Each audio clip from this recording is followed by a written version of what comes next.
Welcome to Friday Phil, everybody. Hope y'all had a great week. I know I did. Let's get some music up in this motherfucker. This is the one I was listening to. This is the one I was listening to. Okay. So, wow. What a week, right? What a crazy, lunatic, full of news, breaking, just pure pop culture insanity, hasn't it? It's certainly been a week, everybody. It's certainly been a week. Welcome to another episode of Friday Phil. I am, as you all know, your host, Mr. Phil. If you could all just do me a real quick favor and just, hit that subscribe button, that'd be fantastic. Mucho apreciato, of course. Now, excuse me. We have got a lot on the docket to talk about today. Oh my effing God. There is so much shit happened this past week, and I don't even know where to start. I think I do know where to start. So Rotten Tomatoes has been doing this new fucking, I don't know, rating thing, verified hot, whatever the fuck this is. Yeah, this is some of the goofiest shit I've seen. Now there's, rotten, fresh, and verified hot. Is there even such a thing as a hot tomato? I've heard of a thing as a hot potato, but I've never heard of a hot tomato. So here, I've got this official thing from Rotten Tomatoes regarding their new ranking, whatever the hell you want to call it. Okay, so Rotten Tomatoes, we're continuously striving to enhance our recommendation tools for movies and TV fans. We're excited to introduce a new elevated distinction to our verified audience score, Verified Hot. This new designation will complement our certified fresh rating, helping fans not only find films that are widely praised by critics, but also discover those beloved by audiences. It's a win-win. But how does a film become verified hot? In order to qualify, it has to earn a verified audience score of 90% or higher on the popcorn meter and meet a set of eligibility requirements, which you can read about here. Do I even want to bother reading that? No, not particularly. I'm not really all that inclined to do that at the moment. But let's see, moving on. Below, you'll find a list of over 200 hot films that launch on the popcorn meter. This includes some of the summer's hottest titles like Deadpool, Wolverine, Twisters, Bad Boys, Ride or Die, and It Ends With Us, as well as films that have resonated with most audiences since we launched our verified audience rating reviews in May of 2019. See below for the full list of studio titles in alphabetical order that will receive a verified hot as of August. Okay. Well, we got 12 Mighty Orphans, 2,000 Mules, 21 Bridges, 83, A Beautiful Day in the Neighborhood, A Journal for Jordan, A Man Called Otto, A Quiet Place Part 2, Abominable, there we go, Air, Aladdin, Disney's Aladdin, I'm assuming that's the live action one, more than likely probably is. American Fiction, that one's actually really good. American Underdog, Angel Has Fallen, Arthur the King, Avatar The Way of Water, shock surprise, Bad Boys for Life, Bad Boys Ride or Die, Belfast, Belle, Black and Blue, Black Panther Wakanda Forever, Black Widow, Blinded by the Light, Blue Beetle, Bob Marley, One Love, Brian Banks, Bring the Soul, the movie, Bros, BTS, yet to come into cinemas, Cabrini, Champions, Chior? Is that how you say that? I don't know. Maybe. Christmas with the Chosen, The Messengers, Clerks 3. Oh, okay. Clifford the Big Red Dog. What? Clifford the Big Red Dog is a verified hot movie? What? The actual fuck? Okay, I guess. Sure. Why not? All right.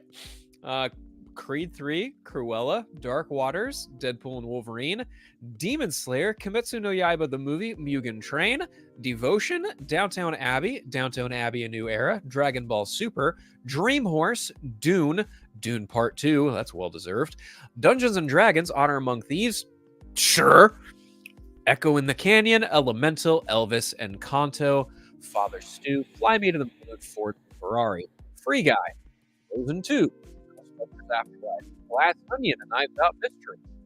Godzilla Minus One definitely deserves it. How the fuck are Godzilla vs. Kong and Godzilla X Kong? That is wow. Okay, choices, definite choices.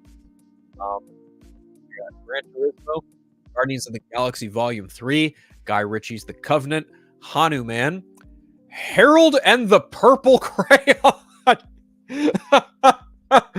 What? What? What? What? You're kidding. You've got to be fucking kidding me. Harold and the Purple Crayon. Okay. Well, that's certainly another choice that I'm kind of shocked to see on this list. Harriet, Here Today, His Only Son, Honey Boy, I Heard the Bells, I Still Believe, I Want to Dance with Somebody, In the Heights, Inside Out 2, IP Man 4, the finale, It Ends With Us, Jackass Forever, Jay and Silent Bob Reboot, Jesus Revolution. What the fuck is Jesus Revolution? Jesus Thirst, the Miracle of Eucharist? Fuck. Man, this list is way long. Holy wow. Hot damn. Huh. Spider-Man Across the Spider-Verse, Spider-Man Far From Home, Spider-Man No Way Home, Sword Art Online, Suzumi, Teenage Mutant Ninja Turtles, Mutant Mayhem, The Ark of the Goddess, The Bad Boys, The Beekeeper, The Blind, The Boys in the Boat, The Color Purple, Equalizer 3. There's a lot of those. There's a whole list of those. Anyway, you can go on to Rotten Tomatoes and see the rest of the list yourself. This is...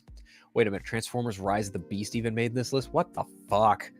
What the actual fuck is going on here? This is fucking something else. Jesus Christ. That's wild. Anyway. So this is Rotten Tomatoes verified hot new tomato meter rating thing. I don't know. This is absolutely insane. I mean, who we got here?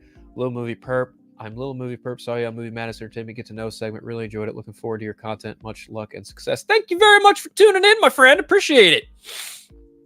I'm just getting started. This is my second live show. The first one was from last week. If you want to go back in the archives and dig that out, I also did a Y2K trailer reaction a couple days ago. But yeah, you know, hey, thanks for tuning in. I'm glad, and that was a lot of fun too. Getting to chat with Max and Rhea, that was super cool. I really appreciate them for inviting me on, and you know, getting to tell my origin story a little bit. But yeah, we're just kind of going over the shit. The point of this show is Friday Phil. Get your fill of everything pop culture with me, Phil. And speaking of verified hot, where's it at? There we go. Blue Beetle officially turns a year old, and that was like a year and 5 days ago, so almost a year and a week, right? I like that movie. I don't really totally understand this verified hot nonsense. I think it's kind of interesting, kind of sort of. Not really. No, I'm lying. That the whole verified hot thing doesn't really like do much for me. Your movie is, you know, the movies are subjective. This is nothing new. I really don't see the point in, you know, adding a whole other area, a whole other category, a whole other like, oh hey, you know, here's bad movies, here's some good movies, and here's some really great movies. The fuck, your aggregator's already garbage as it is anyway, so I don't know anyone who would actually take this to the bank and like put real stock in it, but hey, whatever Rotten Tomatoes has to do to keep it fresh. Zing! There's one for you. But no, seriously, I actually rewatched Blue Beetle a couple days ago for its 1 year, and man, that movie was like one of the best superhero movies of last year. The movie was really good. I mean, it didn't aim to reinvent the origin or anything like that of superhero movies. It didn't do anything like that, but it definitely did its own spin on it. The visuals were great. The lead was awesome. Like, Jolo Maridueña was just fucking great as Blue Beetle. Oh my God, I could wax poetically about that movie all damn day if I really wanted to. But yeah, man, that movie rocked. I'm very curious to see what happens with that animated sequel series. I mean, I know he's going to reprise the role in that, so that'd be really cool. So, yeah, you know, rooting for him, rooting for Jolo. I actually still have to watch Cobra Kai season 6, part 1 of 3, I think, because they're splitting the whole final season into 3 parts or some shit like that. I don't know. Anyway, speaking of role reprisals, let's just move right on to the next thing that I had brought up here. And that would be Mr. Michael Keaton revealing his thoughts on the shelved Batgirl film. Now, he did a spread, well, not really a spread, but more like a really lengthy interview with GQ, right? And in this article, he was asked about the canned Batgirl film. So it's really funny because like this whole thing, his whole quote was completely taken out of context and basically treating it like, oh, he didn't give a shit about the movie, or he didn't really give a shit what happened to the movie. And that's not exactly what he said, because there was more to it. Context is a thing. Context is very fucking important when it comes to doing stuff like this. But I do have it pulled up, so let's go ahead and take a gander at the exact thing that was said. Here we go. So the GQ review, or the GQ interview, is titled the oh shit, I just had it right here. Okay, here we go. The Zen Dad Wisdom of Michael Keaton, right? So this says plenty of esteemed actors have since wriggled into the Batsuit. George Clooney, Christian Bale, Ben Affleck, Robert Pattinson. Surprisingly, Val Kilmer's not mentioned at all. That's kind of strange. But Keaton is still considered to be one of the best Batmans, certainly the best Bruce Wayne. He even reprised the role twice, in 2023 as The Flash and in the unreleased Batgirl film, the latter of which was scrapped by WB amid cost-cutting measures and will never see the light of day. Was the fate of Batgirl disappointing to him at all? Keaton said, "No, I didn't care one way or the other. Big fun. Nice check." Rubbing his fingers together in the universal gesture from moolah, that money. Money, money, money, money, money. Money man. Money Batman. Batman money man. Bruce Wayne with the money. I don't know. He paused for a second, then softened slightly. "I like those boys. They're nice," referring to the Batgirl directors Adil El Arbi and Bilal Fallah. "I pull for them. I want them to succeed, and I think they felt very badly, and that made me feel bad." Me? He says. "I'm good." So I think ultimately what he's getting at here is like, for him, Batman is nothing more than a job. Batman was a role that he had. It's not something that propels him forward or makes him want to he's very seminal to that. He's even spoken the words, "I'm Batman," on more than one occasion outside of the Batsuit. I don't doubt that this role means something to him personally, but it's very clear to me now more than ever that he just has more affinity and love for other roles. More than likely Beetlejuice over Batman, if I really had to guess, because him and Tim Burton really like working with each other. But yeah, and it even says here in the interview, Keaton is starting to get visibly agitated with this line of questioning, tenses up, and I suddenly feel myself on the disproving end of some of cinema's most famous eyebrows. Why does everyone want to talk about Batman all the time? At the end of the day, it was a role he played like any other. There was one thing he really got out of it, was this: "I'm nothing but only respectful and grateful." 100%. Keaton says, "I'm proud of it, actually, because I like to prove everybody wrong. It's fun for me." And he did. He totally proved people wrong when it came to being Batman. Everyone was like, "Oh my God, how the fuck could Tim Burton cast Mr. Mom as Batman? Boo!" Well, he turned in a pretty solid performance, all things considered, way back when in 1989. And then I would even also say in 1992 with Batman Returns. But seriously, anyone who's looking at this and saying, "Oh, fuck you, Michael Keaton, because you don't care about Batgirl," no, fuck that. Redirect that energy to David fucking Zaslav. He's the guy who fucking acts the movie. So come on. If you guys want to be mad at someone for robbing you of another Michael Keaton performance as Batman, aim that shit at David Zaslav, of all fucking people. It was his choice to fucking axe the movie. It wasn't Michael Keaton's. And honestly, he did it because it was a fucking job. He did Batman. He came back in a suit. He came back for The Flash. And everyone loved him in The Flash. He was probably the best fucking thing in The Flash. I don't know. I have no idea. I like Michael Keaton just fine. For fuck's sake, I have the damn logo tattooed on my fucking arm, guys. Don't sit here and tell me that Michael Keaton doesn't give a shit about Batman, because he clearly does. But if you're going to take that one line of dialogue there in this GQ interview and put it as a headline, you're an asshole. You are a fucking asshole. And I'm looking at you, Phantom Wire. Yeah, I saw that shit on Threads. That was not fucking cool. trying to twist Michael Keaton's words like that. Fuck that. That's fucking nonsense. I don't like that shit. I absolutely do not like that shit. But hey, maybe someday Batgirl, the unreleased Batgirl movie, will make its way leaked on the internet and we'll all get to revel in its glory or, swell in its monstrosity. Lord only knows if the movie was good or bad or not. I don't know. Or, people at WB. Maybe even Peter Safran, the co-head of DC Studios, because apparently he said it was unreleasable, so he might have seen it. I don't fucking know. But seriously, if anyone is going to go after Michael Keaton for any of this shit, fuck all the way off.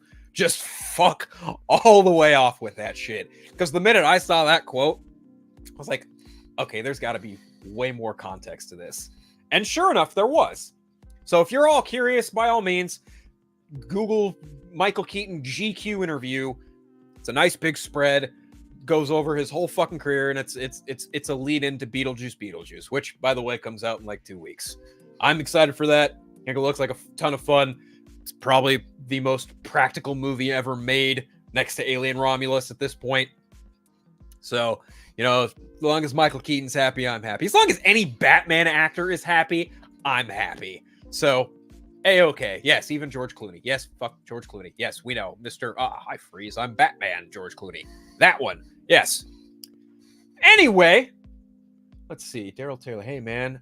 So now people are comparing how Michael Keaton was in The Flash to Hugh Jackman appearance in Deadpool and Wolverine. Well, thanks for stopping in, Daryl, number one. Number two, are they really?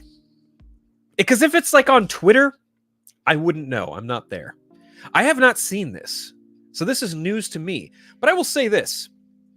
If people are really comparing a 70-something-year-old man putting back the bat suit compared to a 55-year-old man who got in Berserker Barrage shape to play Wolverine, again, because he was physically able to,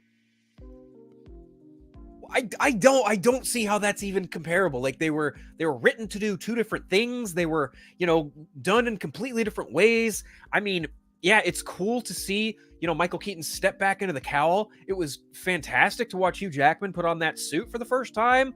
Like, look, I've got my problems with the Flash movie.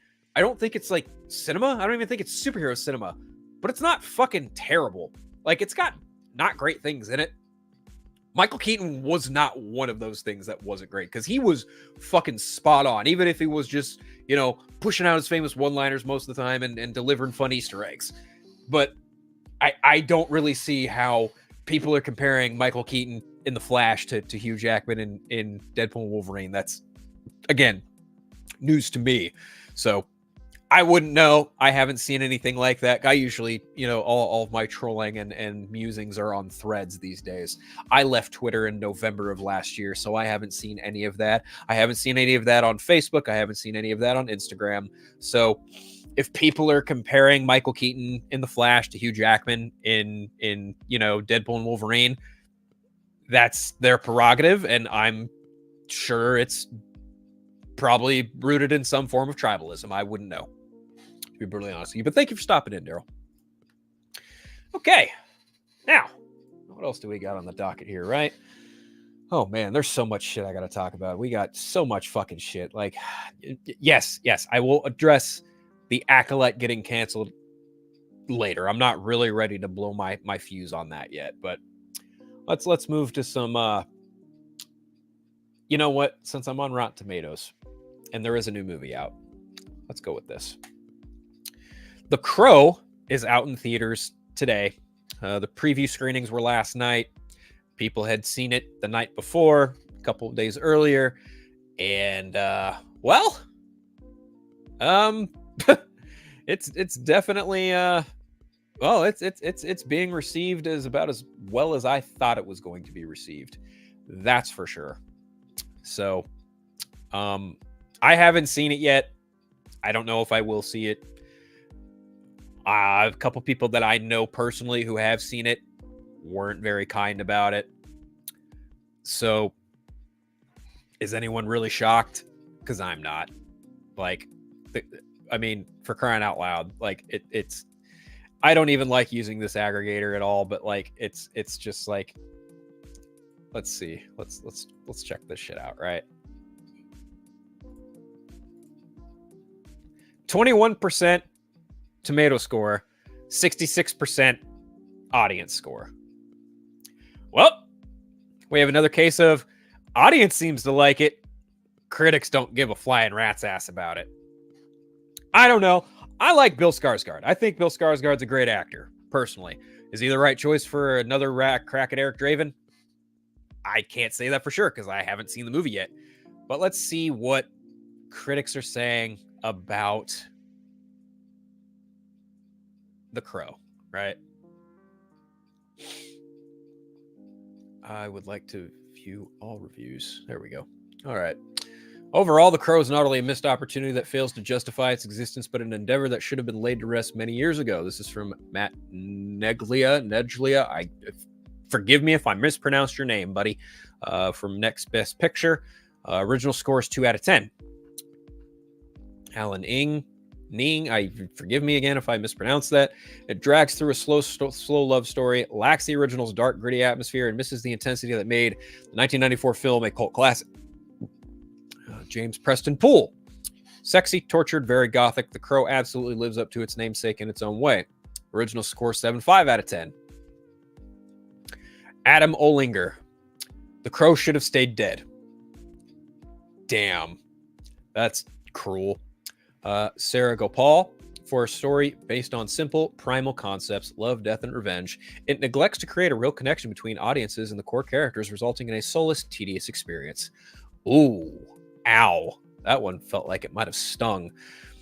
Andrea Chase. It's a frustrating meander through the mythic that leads through the obvious on the way to nowhere.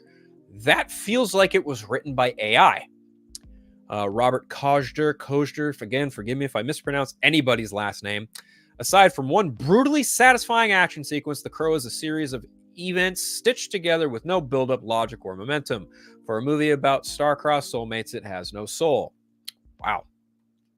Let's see. Dennis Harvey from Variety. This reinvention, contrastingly elegant yet dislocated revenge/love story is no slam dunk, but neither is it an unwatchable dud. Okay, that's a guy from Variety. That's pretty high praise so far. Lisa Lamon, forgive me. Sorry.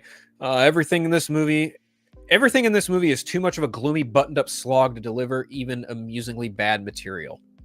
Ouch. Rafer Guzman, an improved redo of the 1994 cult favorite. Okay. Not sure about that because the 1994 movie is pretty fucking awesome, all things considered. Robert Abel from... What the fuck was that? Oh, just my controller. No big deal. Anyway. It's like an anti-entertainment protest. Jesus Christ. Wow. That is... Wow. Okay. Abby Bernstein, a very violent variation on the Orpheus myth. All right. Emma Wolf, it's mid. Jeremy Jans, I know who that guy. Well, I don't know him personally, but I've heard of him. All I See is a movie that drags on, has pacing issues, but no real feeling of payoff. Okay. Nate Adams, it's quite something when you consider the talent involved, how bland and incoherent 2024's The Crow actually is. Ooh, oof. Rick Romancito. Forgive me if I mispronounce your last name. Anyone who knows the premise of the original story can see the brutality of what's to come and can guess how Eric, in an act of supreme sacrifice, is willing to give anything to save Shelley. Interesting. Brandon Yu. Ultimately, with this version, directed by Rupert Sanders, is spiritually derived from is neither the film nor the comic, but rather the flattened popular image that the film produced, a Hot Topic style version of alternative consciousness.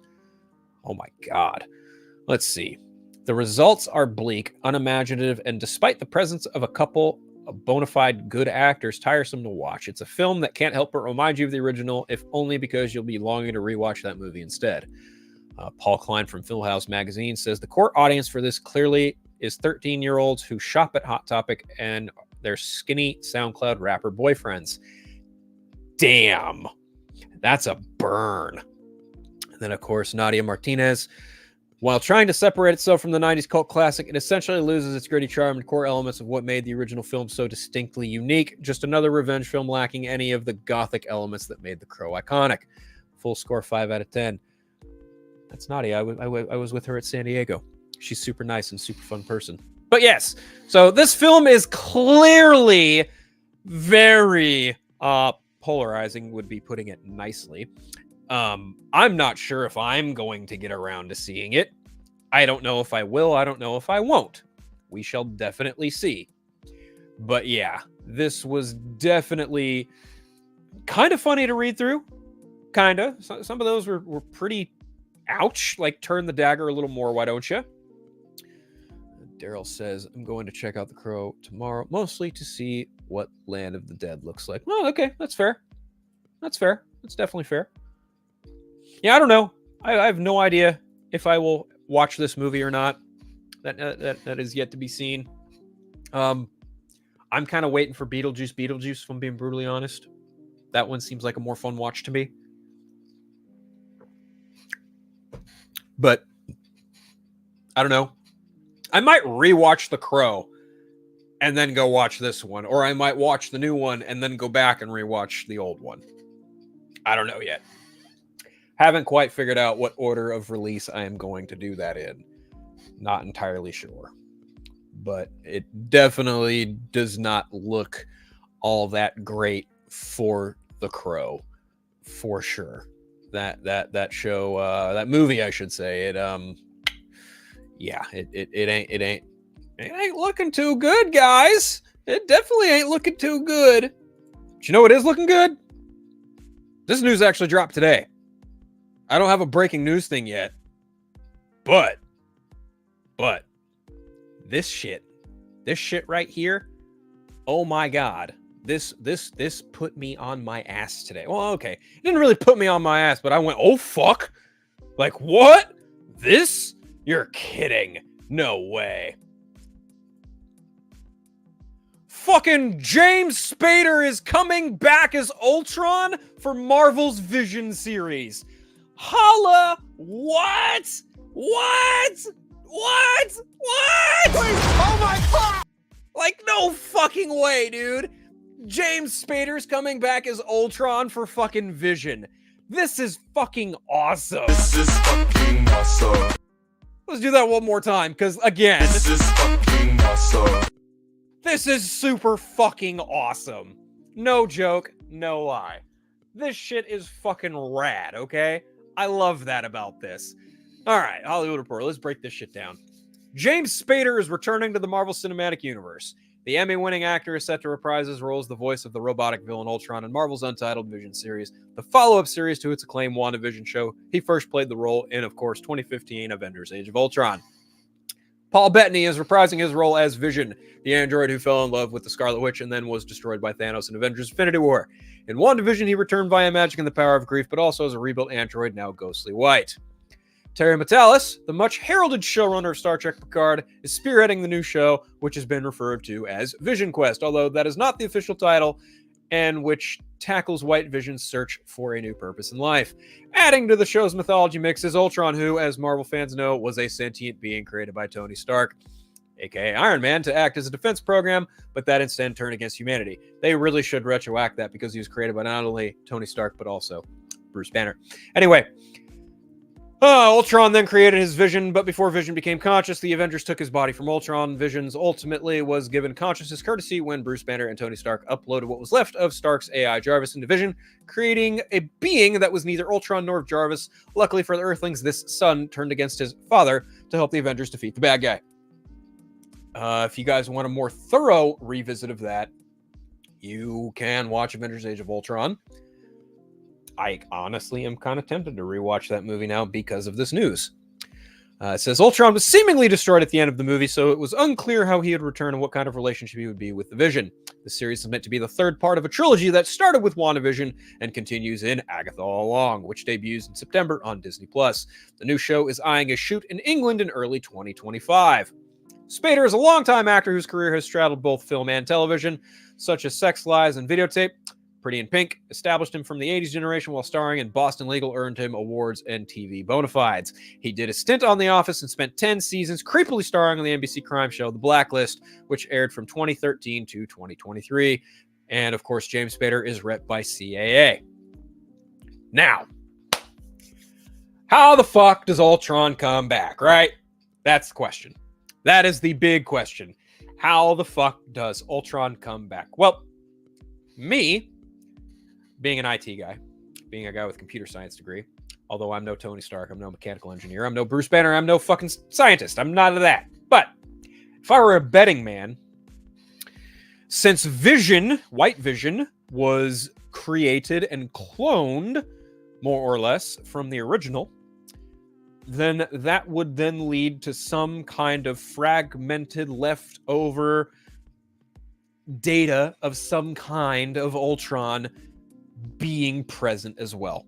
So think of it like Batman 89. I made you, you made me first.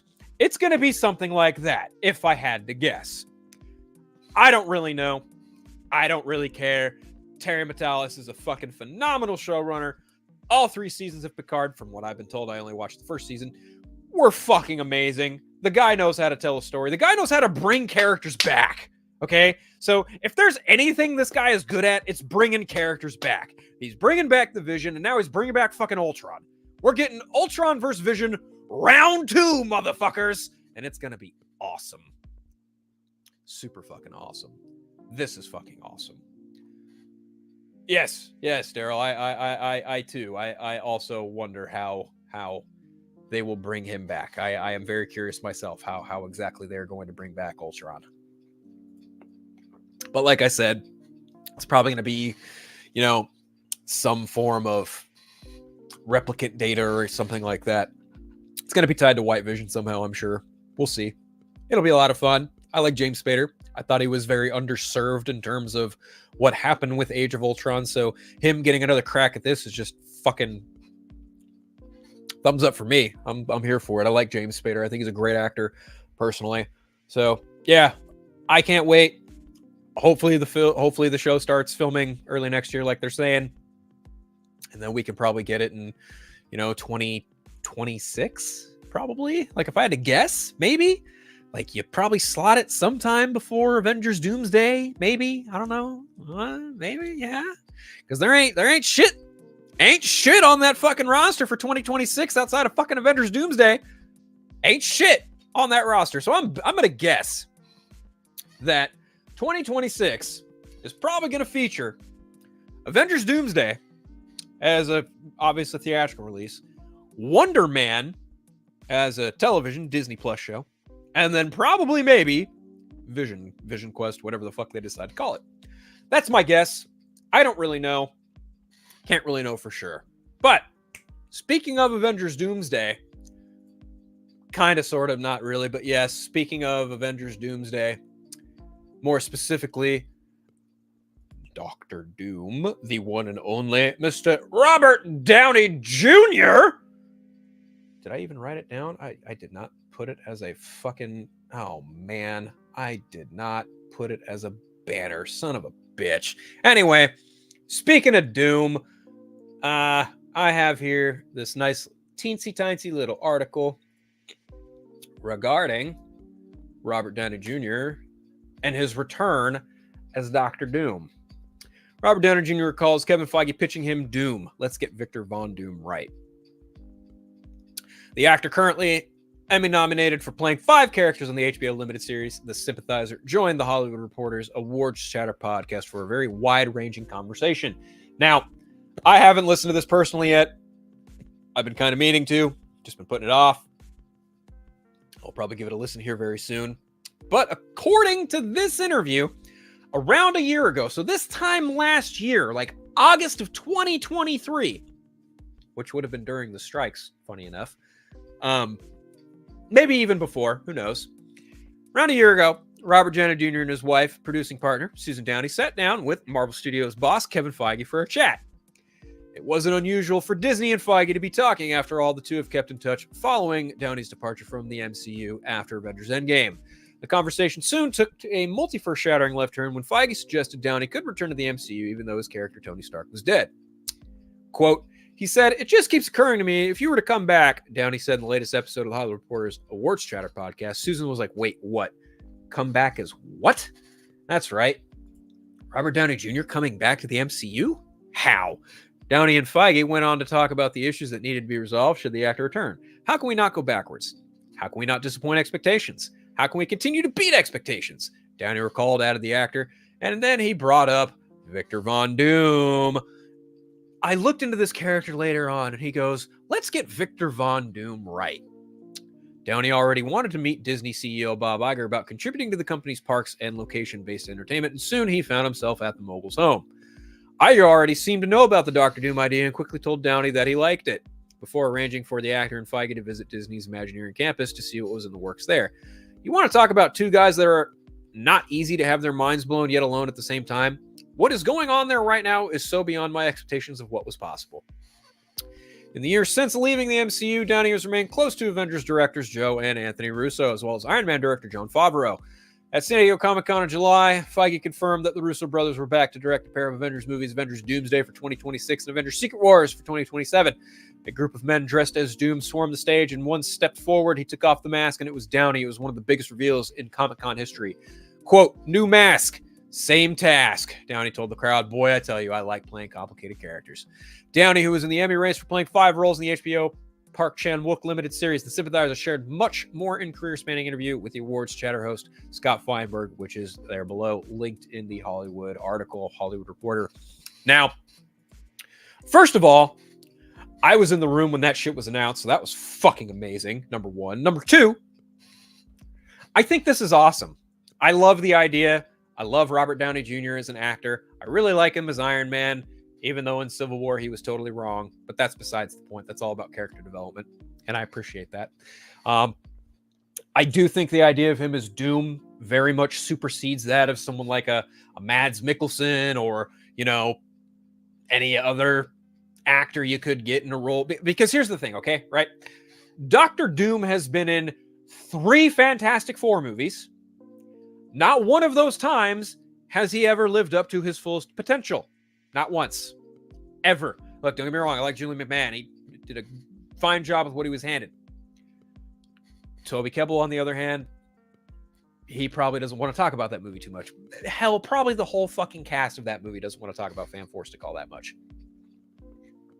But doing Doom and doing Doom right, what does that mean, right? Like, what does it mean for Robert Downey Jr., Kevin Feige, Bob Iger? Well, not so much Bob Iger, because he's just the guy who fucking gives them the money to do the shit, right? He's the CEO. He just says, yes, no, here's the paycheck. Anyway, Kevin Feige, Jon Favreau, the Russo brothers, everyone involved. I'd have to imagine Matt Shakman is probably somewhere in that conversation too, because where the fuck is this Dr. Doom going to come from? I'll tell you, probably Fantastic Four.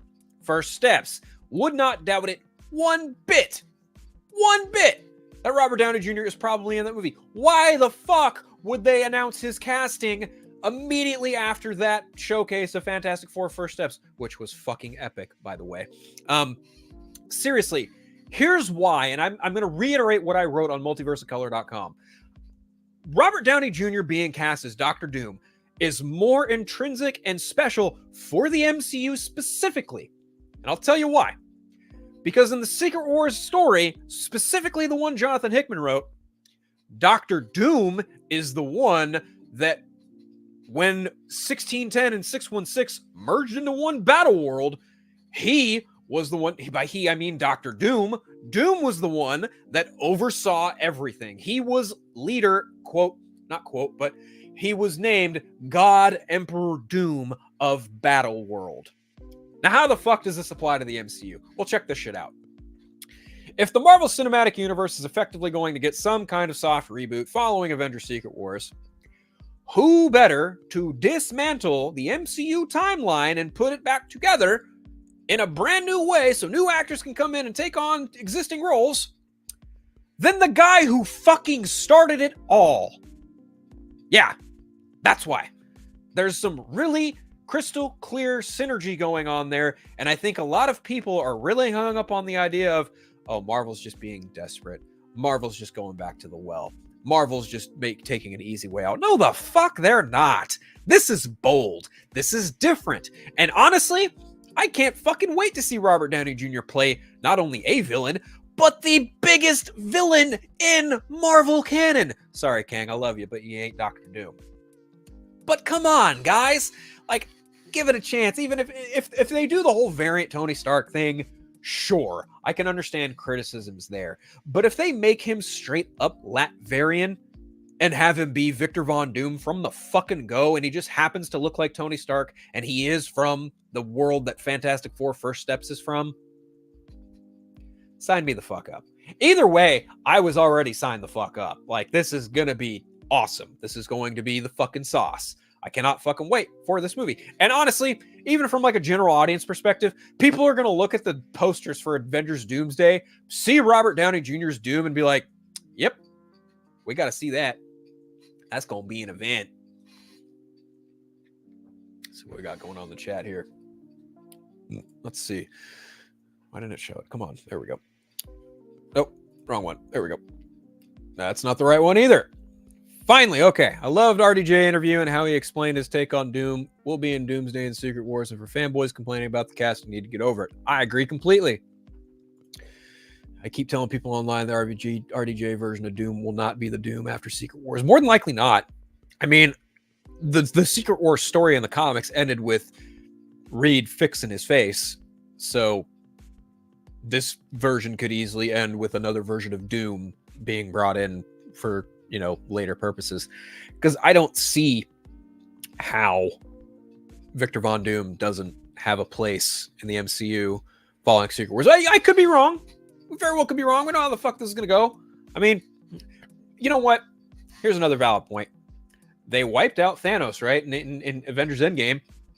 He's still popping up in the Marvel Cinematic Multiverse and from other worlds. We've seen this.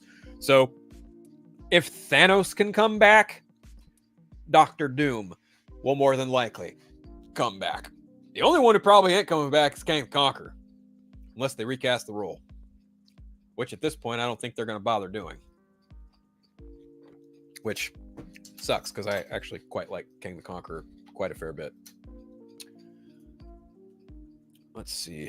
I also told people that Kang was not on the same level as Doctor Doom, Magneto, Apocalypse, and even Thanos. He's really not. I mean, he's a solid villain in his own right. If written well enough, he's interesting.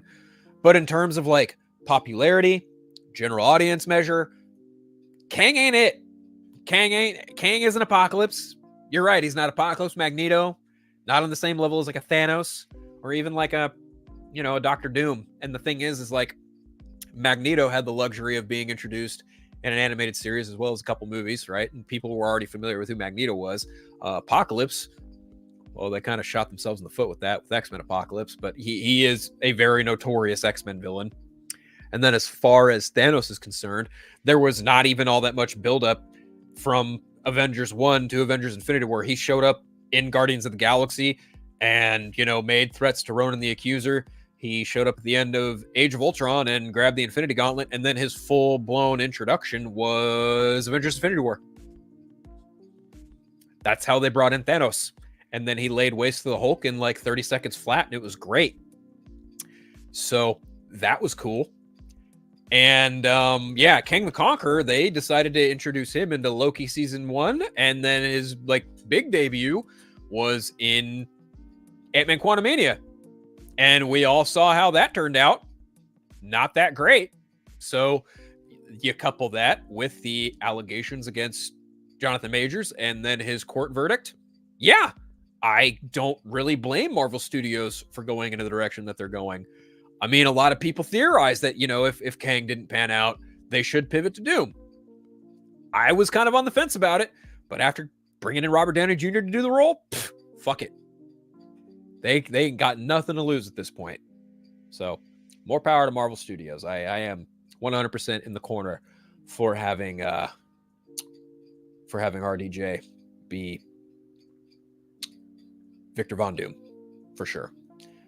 But God, what else is on the docket? What else do I got? Well, I guess I can stick it to Disney. All right. Okay. Well, I guess it's time to address the big news of the week that has been circulating and percolating all across the interwebs. And we're still going to stay in the Disney space, but we're going to go across the street from one Disney side to the next Disney side, from Marvel to Star Wars. The Acolyte has been canceled after one season on Disney+. My immediate reaction to this news. Still waiting on that heifer, Julio. Fuck you, fuck you, fuck you. You're cool. And fuck you, I'm out. That's exactly how I felt after seeing this news. And all those fuck yous, they're all the whiny, biny fucking Star Wars fanboys who are just taking a victory lap on the internet for this shit. Man, this was so disheartening. This was so fucking lame. This was so fucking weak, dude. Like, I can't even, like, oh my God. Like, this shit just makes me so sad. Deadline reported on Monday, The Acolyte canceled. No season 2 for the Star Wars series. The story of The Acolyte will not continue, with Lucasfilm opting not to proceed with a second season of the Star Wars offshoot starring Amanda Steinberg, sources tell. Word of the decision comes more than a month after the 8-episode first season of the series from creator, director, and executive producer and showrunner Leslie Headland wrapped its run on Disney+. The news is not entirely surprising. The Acolyte did okay with critics with 78% of Rotten Tomatoes, but divided Star Wars fans, which was reflected in its overall viewership.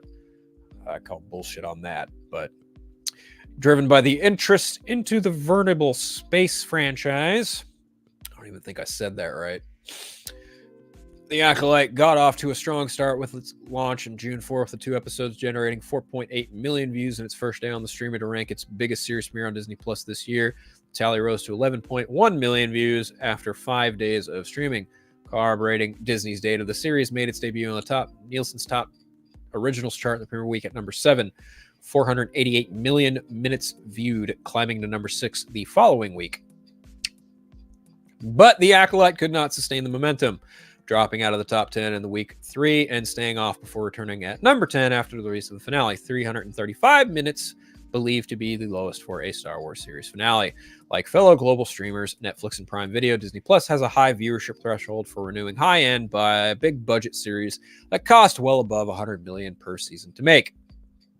In interviews, Headland had revealed that she had pitched her ideas for a second season, sharing her hopes for renewal. Lucasfilm's first and most successful to date Disney Plus series, The Mandalorian, is carrying on, crossing over to features with the upcoming The Mandalorian and Grogu. Ahsoka, the company series that preceded The Acolyte, has been renewed for a second season.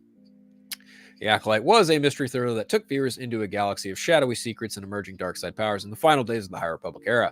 A former Padawan reunites with their Jedi Master to investigate a series of crimes, but the forces they confront are more sinister than they ever anticipated. In addition to Stenberg, the cast included Lee Jung-jae, Manny Jacinto, Jodie Turner-Smith, Daphne Keane, Rebecca Henderson, Charlie Barnett, Dean Charles Chapman, and of course, Carrie Ann Moss.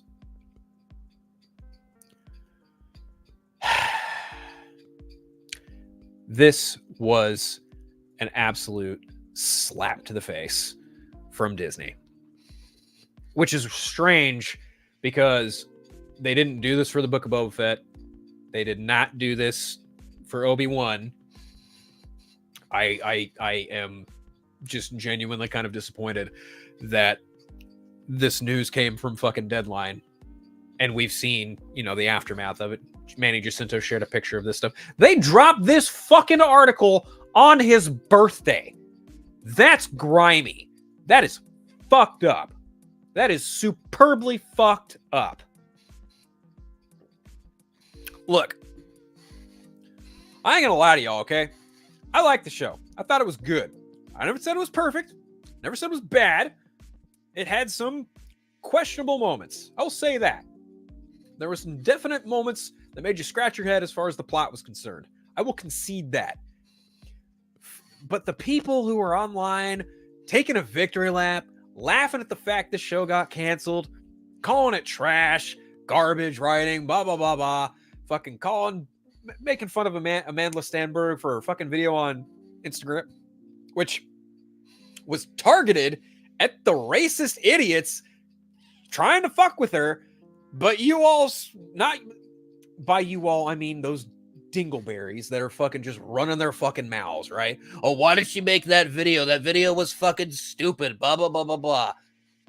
I'm sorry, how many people of color that have been in Star Wars media have been straight up harassed and attacked by bigoted white fucks on the internet? I'll tell you, 3. You got Kelly Marie Tran, you got Moses Ingram, now you got Amanda Stenberg, John Boyega as well, so there's 4.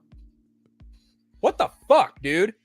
What the fuck kind of nonsense is this? And by Disney canning this franchise, you're just feeding into their fucking bullshit. You know, what's really funny is like those fucking idiots are like, man, Disney Star Wars is fucking terrible. But now they're like, oh, Disney, you did the right thing. Oh, Lucasfilm, you did something fucking smart. Why? Why are you praising these fucking people as if they're your best friends you're on texting terms with? That doesn't make any fucking sense to me. Just wait. They're probably going to do something in Ahsoka Season 2.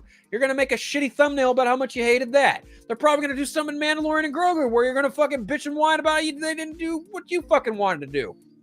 Look, I'm wearing a Zack Snyder's Justice League t-shirt. For the longest time, that fan base was labeled toxic as all hell.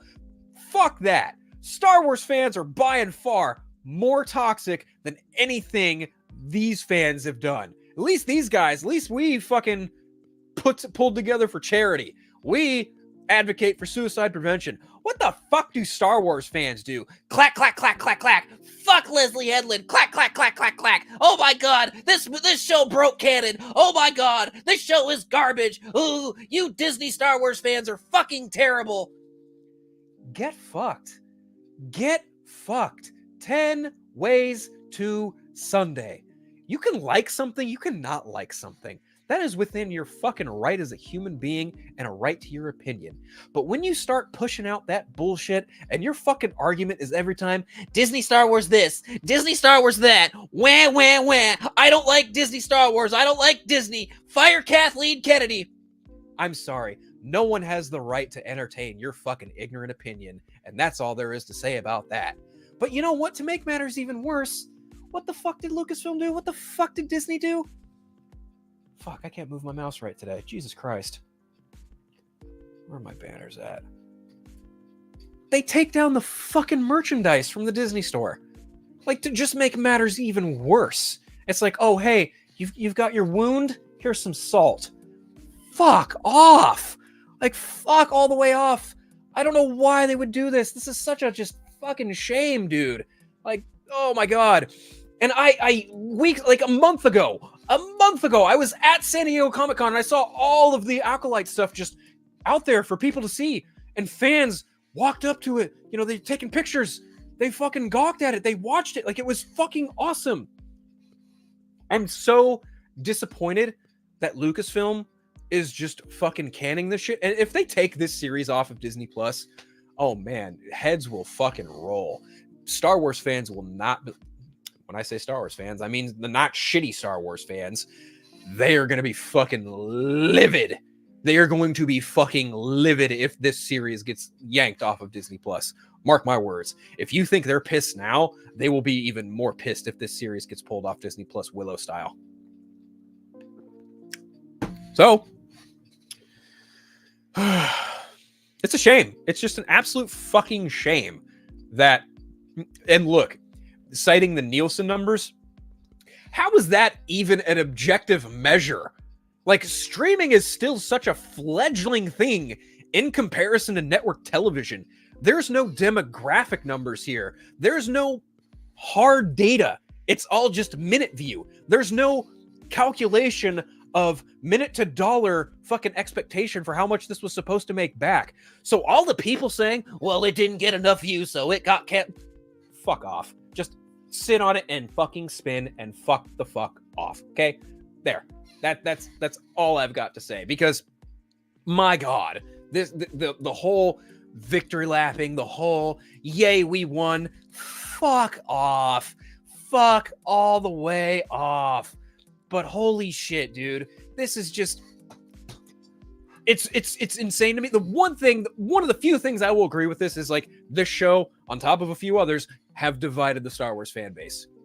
And that's sad. That's really sad. It's sad to me that Star Wars fans can't obviously see the new thing that is in front of them, the thing that they're fucking clamoring for, the thing that, oh man, I want new Star Wars. Oh man, I want something totally set aside from the Skywalker saga. That's exactly what this fucking show was. But no, you had to sit there and cry woke. You had to sit there and go, not my Star Wars. You had to sit there and be a little bitch about this stuff. Star Wars Theory, Nerdrotic, D-Day Cobra from Geeks and Gamers, whatever the fuck. Fuck all you. You're all a bunch of fucking clowns. And Tyrone Magnus too. I saw his clip. I saw his thumbnail. Fuck them all. If you're, that's just not pertaining to those individuals. If you're a YouTuber and you're making fucking content ragging on the Acolyte, fuck off. Fuck all the way off. And if you make that dumbass comparison of, oh, Manny Jacinto's a discount Ezra Miller, you can fuck right off too. And you know damn good and well who I'm fucking talking about. That's right. I said it. Fuck you. All right, let's go to some of the comments here. Let's see. We got Daryl Taylor. The fanboys and man babies got what they wanted, to be stuck in the damn Skywalker saga. They did. They did. They absolutely did. And here's the fucked up thing: is like, as a fan of the Rule of Two, as a fan of Sith lore, this show gave me an inch of what I wanted. I was like, oh, cool, more Sith lore. Were some of the performances fucking great, eh? No, but they weren't terrible either. Was some of the writing not great? Yeah. But look at every other piece of Star Wars. Is it fucking grade A cinema? No. It's so insane to me that some of these fans just cling to the original trilogy as if it's holy scripture. And I know other fans who are older than me that are more than capable of being like, yeah, that's my era. All this other stuff? Fucking cherry on top. More Star Wars, more good. Because let me tell you something, when I was a kid, all we had was the original trilogy on VHS, and we saw the prequels come out. And then after that, it was fucking nothing. Nothing. Until 2012, Disney buys Star Wars. Oh, guess what? We're getting more movies. I was happier than a fucking pig in shit. More Star Wars movies after fucking 20 years of no Star Wars? Fuck, sign me the fuck up. Okay, not 20, more like 15. 10 to 15 years, because, you know, Phantom Menace was 1999, Revenge of the Sith was 2004, Force Awakens was 2015. So, about 10, 11 years, okay? Even still, after not having Star Wars, now Star Wars fans are bitching about there being too much Star Wars? Make it make sense, motherfucker. I would greatly appreciate it. These morons are not getting Legends era Star Wars. No, and if if you hear someone say they love Star Wars and they say this show broke canon, they clearly don't fucking know Star Wars canon. That much I can assure you, Daryl. 100%. You got my boy Johnny here in the chat. Let's see. Didn't like the show very much at all, but if it gets taken off Disney Plus, it would be insane, right? That would be fucking crazy. If oh my god, if they pull this shit off Willow style, I will be even more disappointed than I am right now. And I'm sure someone's gonna clip this shit and be like, oh, look at the angry Star Wars fan mad at the fact the Acolyte got canceled. No, I'm mad at the fact that you stupid fucks are taking a victory lap as if you guys just won a fucking Olympic medal. Good god. You ever hear of a YouTuber named T-Virus Terrence? He's another one. No, and with a name like that, I really don't want to. That's a goofy ass name. But he's probably got more of a following than me at this point, so probably whatever. Fuck him. If he's like that, fuck him. I can't say I'd be super excited for a season 2, but I would have been intrigued to see where they take it after the finale. Look, as I said, not everything Star Wars has done since Disney's bought them has been, you know, this pop culture waken fucking, you know, holy grail of a fucking item to watch. Like, yeah, Obi-Wan was great. Mandalorian was fucking awesome, but there are moments even in like any season. Pick a season in Mandalorian, you will probably find a lesser, if not weak, episode of the season, and people will probably bitch and moan about season 3 of the Mandalorian. Look at Book of Boba Fett. That show gets ragged on for fucking existing. Like, people clamored for more Boba Fett. We get a whole fucking show with Boba Fett. Yeah, okay, 2 episodes got hijacked by the Mandalorian. Big deal. But still, it was a whole show about him. and him like wanting to hang up the whole fucking bounty hunter gig and be a daimyo of Tatooine. Frankly, I find that very interesting because what the fuck were you going to have him do? Just go back to bounty hunting? No, I'm sorry. I don't think that's very interesting. And then, Andor has its audience. I will concede that. Andor wasn't for me. I think it's great. It's got really solid production value, some really great writing in it. Just wasn't for me. Just not really my bag as far as Star Wars. And that's even more attributed to the fact that I didn't really like Rogue One. And my thing with Andor is like, okay, well, if I didn't really like Rogue One and that character's dead by the time we get to Rogue One, why the fuck am I gonna care about what happens to him prior to Rogue One if I already know how his story ends? You like Cassian Andor? Fucking more power to you. I will not knock that. I get it. 100%. But that show just ain't my bag. But that's the beauty about Star Wars. If you're a real Star Wars fan, you can civilly disagree on what you like and do not like. Me, for instance, I'm not really one of those guys that is into the whole rebellion and fucking empire aspects of it all. Like and that's probably diminishing a little bit, but that shit just doesn't interest me. I don't really care about the lesser characters in the rebellion. I don't really give a fuck about the lesser officials that do the paperwork for Grand Moff Tarkin. Like sorry, I don't really give a shit. I'm way more invested in the scum and villainy of it all. I'm more interested in Sith lore. I am way more interested in Mandalorian culture.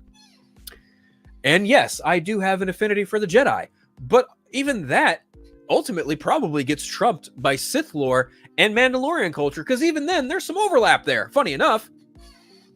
But overall, real Star Wars fans can civilly discuss and disagree and still love each other at the end of the day.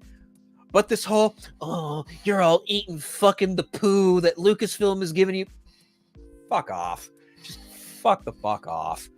If you're sitting there calling for Kathleen's firing, if you bought stock to specifically sit in on a phone call to ask when Kathleen Kennedy is going to get fired, you are fucking pathetic. 100% straight up. No lie. Fanboys are still complaining about how Dave Filoni's doing. Oh my God, this is so funny. Of course they are. Even though fucking 6 years ago, they're like, Dave Filoni needs to be where Kathleen Kennedy is. He needs to run Star Wars. Well, guess what? He's now chief creative officer of fucking Star Wars. And guess what? He gave the okay for the Acolyte. These fans talk out of both sides of their fucking mouths, dude. It's so funny to me. It's just so funny to me.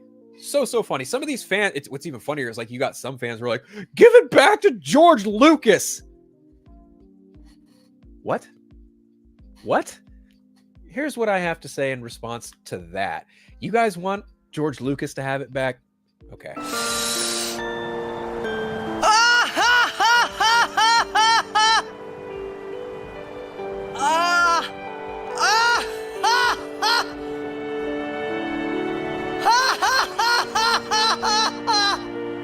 You probably shouldn't laugh anymore.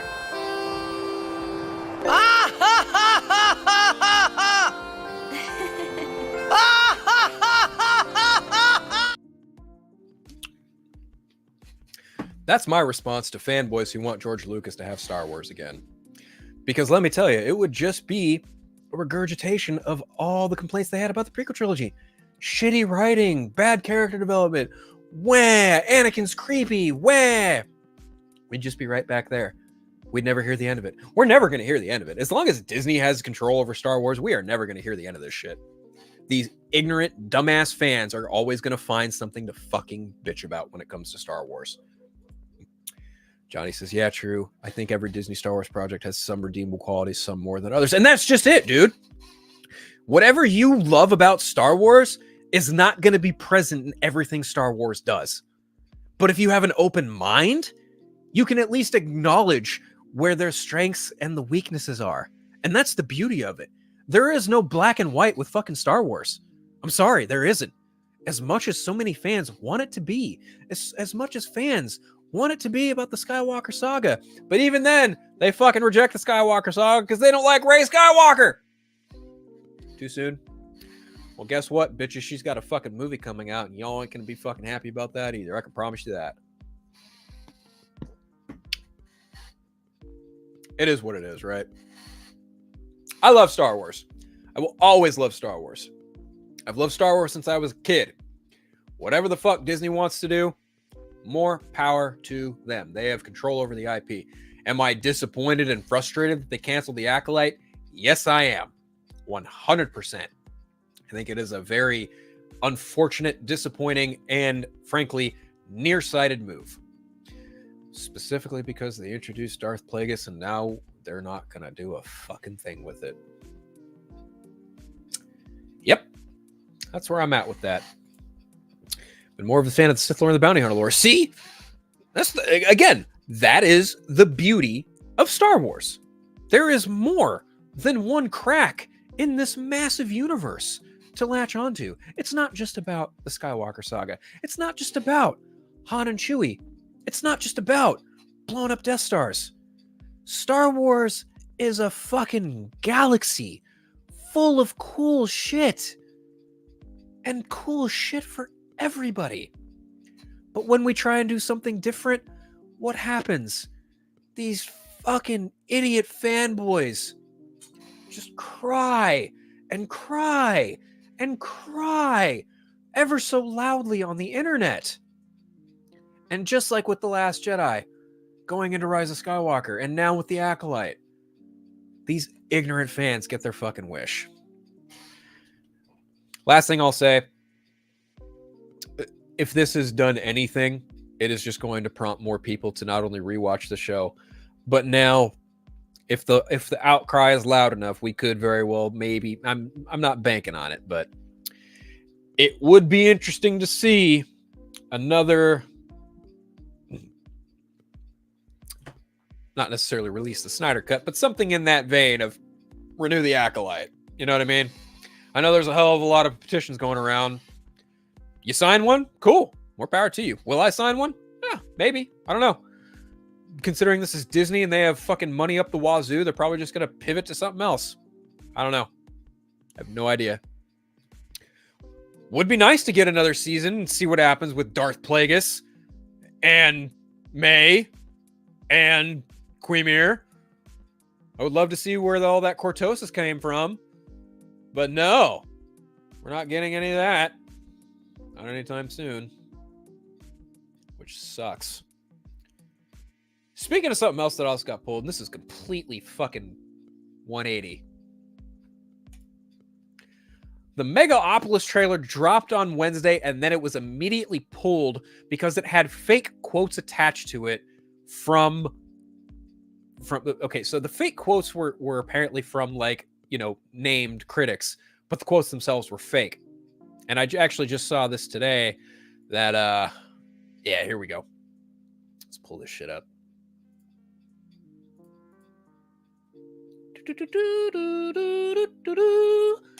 All right.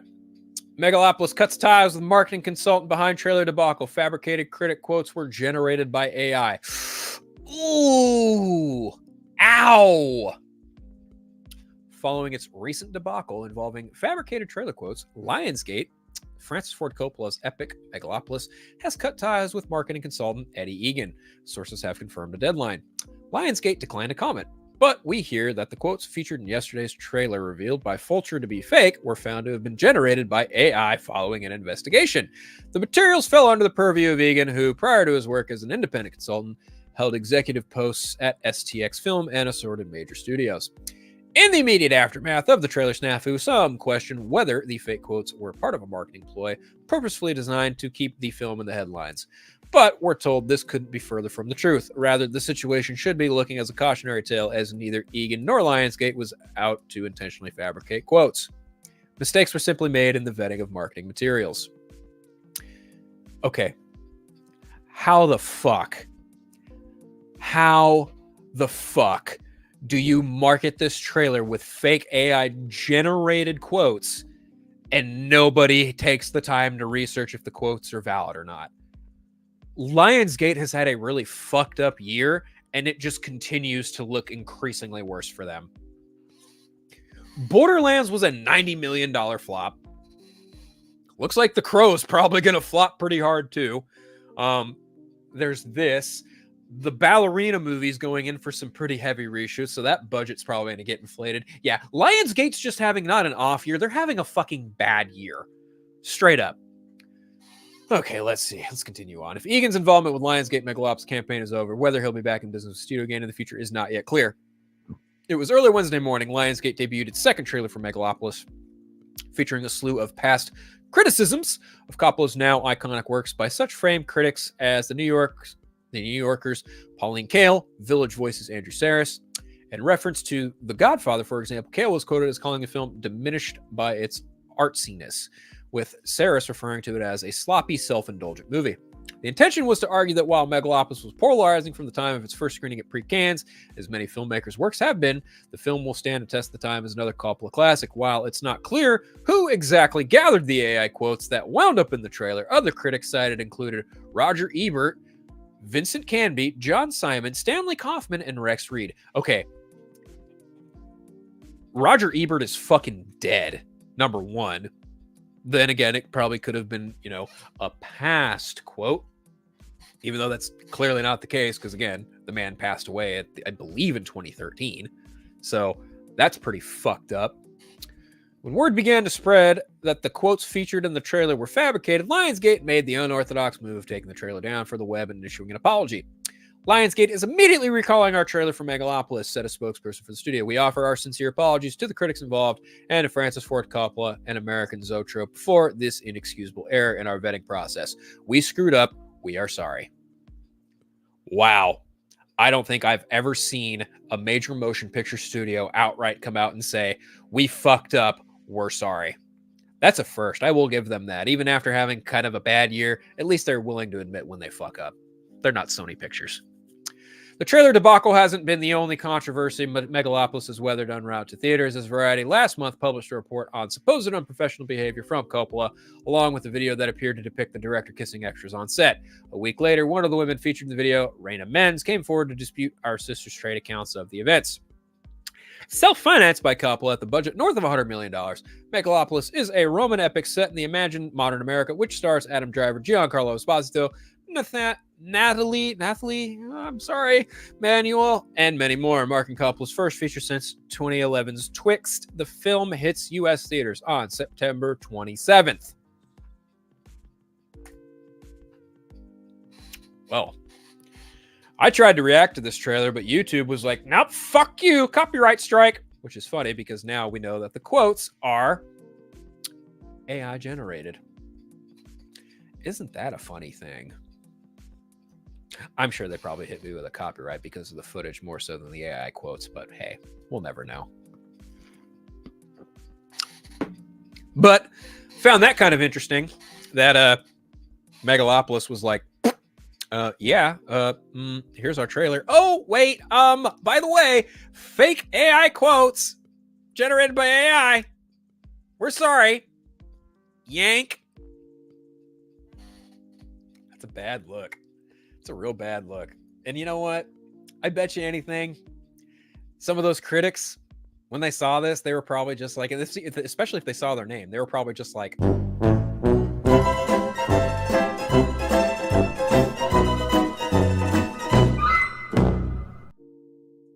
probably, if I had to guess.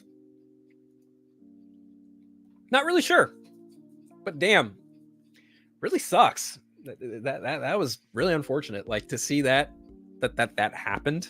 Like, imagine putting your trailer out and then finding out it had fabricated quotes from acclaimed critics that weren't actually said by those critics, and they were AI generated in a time where AI is some of the most questionable decision making and filmmaking as it is right now.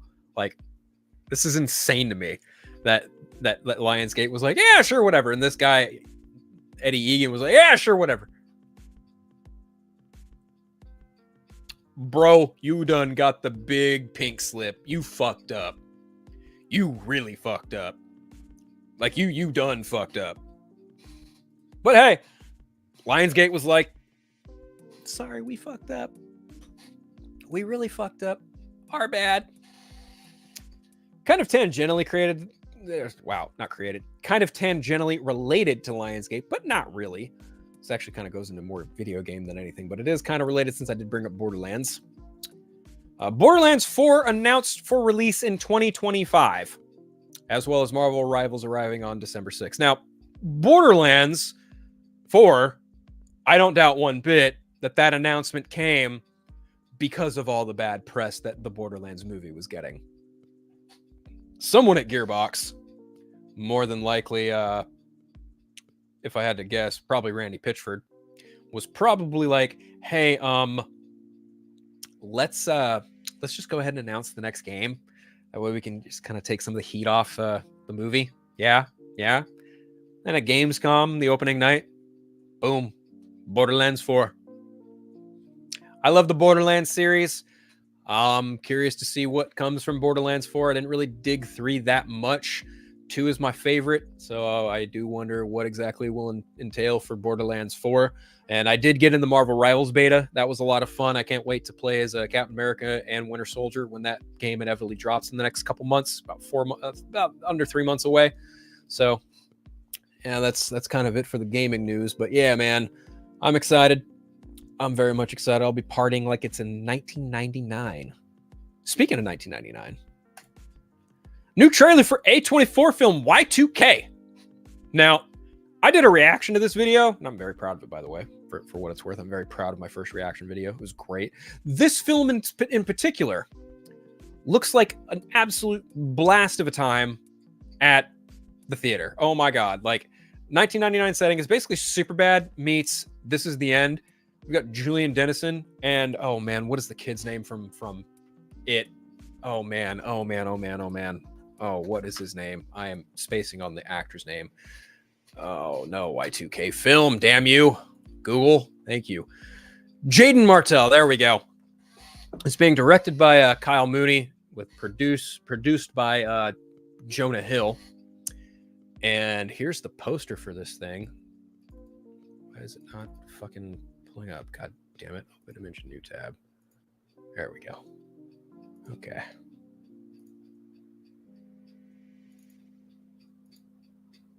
Yeah. Y2K.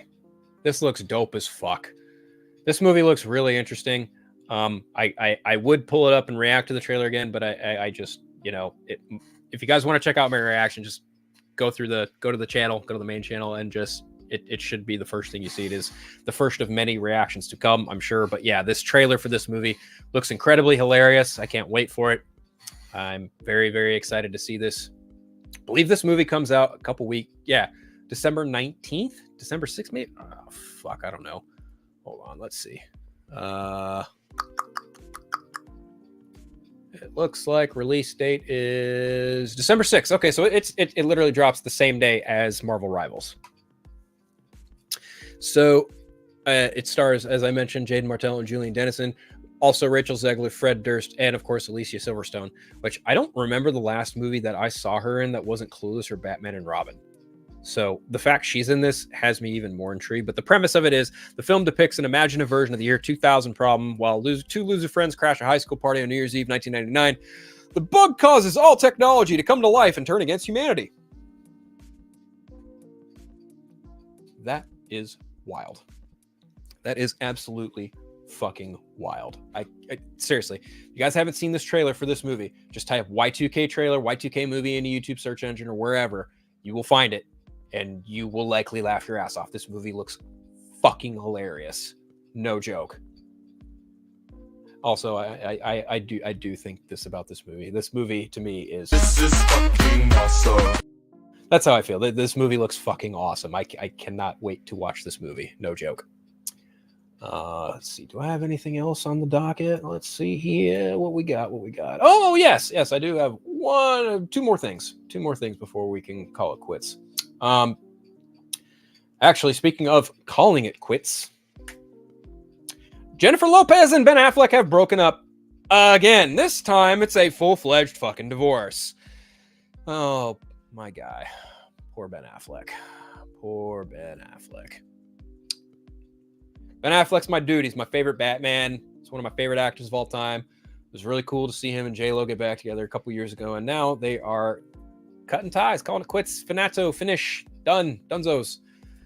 Ah, man, I really feel for both of them. Jennifer Lopez files for divorce from Ben Affleck. Jennifer Lopez and Ben Affleck are divorcing just after 2 years of marriage. Lopez filed on Tuesday, August 20th in the LA County Superior Court. Variety confirms. The official separation date is listed as April 26th. Lopez, 55, and Affleck, 52, married in Las Vegas in July of 2022 after resparking their relationship from 2 decades prior, which was dubbed Bennifer by tabloid publications at the time, was a fixation of their coverage in the early 2000s. The two tied the knot again in a larger ceremony in Georgia on August 20th, exactly 2 years ago. Lopez and Affleck made 2 films together, Martin Brest's largely reviled romantic caper, Jiggly, whatever the fuck how it's pronounced, and in 2003, and in 2004, Kevin Smith's comedy, Jersey Girl. By the time the latter feature hit in theaters, Lopez and Affleck had called off their engagement and gone their separate ways. Both got married and divorced in intervening years, Lopez to Mark Anthony, Affleck to Jennifer Garner. Then the two began a public relationship once again roughly 3 years ago. Lopez provided frequent updates on her engagement and eventual marriage to her fans through her social media presence and newsletter. Lopez also explicitly addressed the relationship in her most recent album, This Is Me Now, a sequel to her 2002 album, This Is Me Then, which is also discussed her then relationship with Affleck. Affleck appeared on Lopez This Is Me Now, a love story, a celebrity cameo-studded 65-minute fantasia centered on music from the new album. Released to Prime Video in February, the film features Affleck in prosthetic makeup playing a wizened but jaded anchorman. I'm going to have to check that out just for that. During their second relationship and marriage, Affleck and Lopez made regular appearances on the promotional circuit for each other's projects, walking the carpet for This Is Me Now, a love story, The Mother, Air, The Last Duel, and Marry Me together. The pair attended the Golden Globes earlier this year. In May, Lopez canceled her summer This Is Me Now tour with a statement that read, Jennifer is taking time off to be with her children, family, and close friends. Now, I also did see that she is removing and dumping the name Affleck from her last name. As a child of divorce, I can just say that this sucks. But this sucks for the both of them. You know, they seemed like they were, cool. They got back together after 20 years. They were, older, wiser. They knew what the fuck they were getting into. Clearly, it just was not meant to be. And, it is what it is. My heart goes out to both of them. I hope they find happiness. It sounds like everything's getting settled in court amicably. Doesn't sound like there's any hostility, what I understand. So, hey, cool. I wish them both nothing but the best. I'm sure their careers will be fine. It's just, really unfortunate to see them both part ways. They were kind of a power couple there for a minute, and now it's just not. So, yeah, that was a thing that happened in the 2020s. Ben Affleck and Jennifer Lopez got married, and then now they're not. Oh, well, that is a shame. That is indeed a shame. Rooting for you, Benny. Rooting for you, Jenny. All right, last thing I'm going to talk about before I sign off for the night. Twilight of the Gods, not safe for work trailer. It looks metal as fuck. Now, I might try and chop this up and do like kind of a breakdown. I might do some kind of reaction to this trailer. Not really sure. Might not. I don't know, but I just watched it before I went live today, and I will just say that this looks like the most metal thing Zack Snyder has done since probably Rebel Moon, or even like Army of the Dead. I mean, to be frank, the dude is kind of a metal director. Like, when I think of Zack Snyder, the word that comes immediately is like heavy metal, and like metal as fuck, and like just fucking fist in the air, fucking just straight up muscle guns, and just fucking hardcore gore and blood, and fucking just real affinity for the human form, and just, beautiful visuals. And this animated trailer for this new animated series dropping September 19th, the same day as The Penguin nonetheless, looks pretty awesome. Reminds me a lot of Samurai Jack.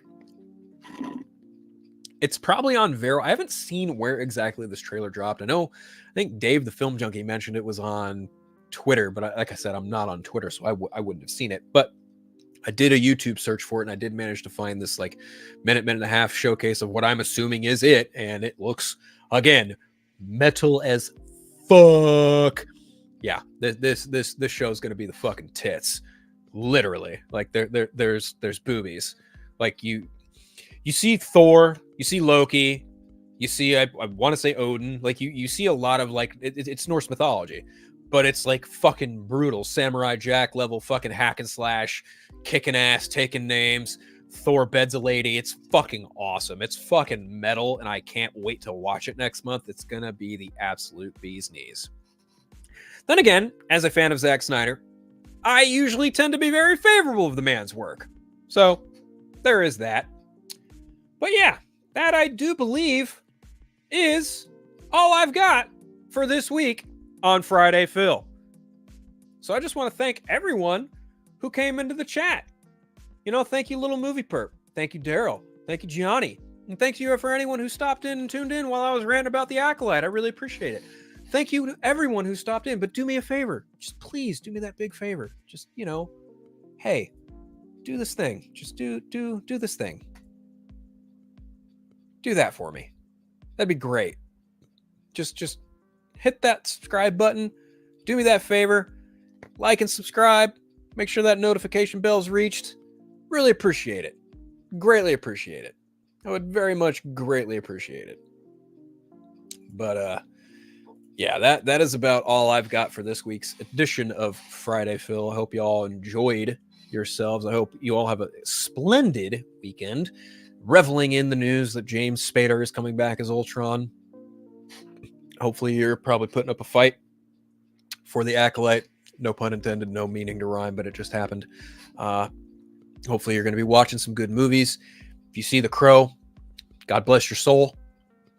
But yeah, everyone, this is I believe a good spot to sign off for the night and enjoy everyone's weekend. So without further ado, one more time, just because. This is fucking awesome.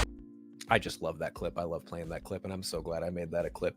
Take it easy, everybody. Thank you for tuning in. Have a great weekend. Stay safe. Take care.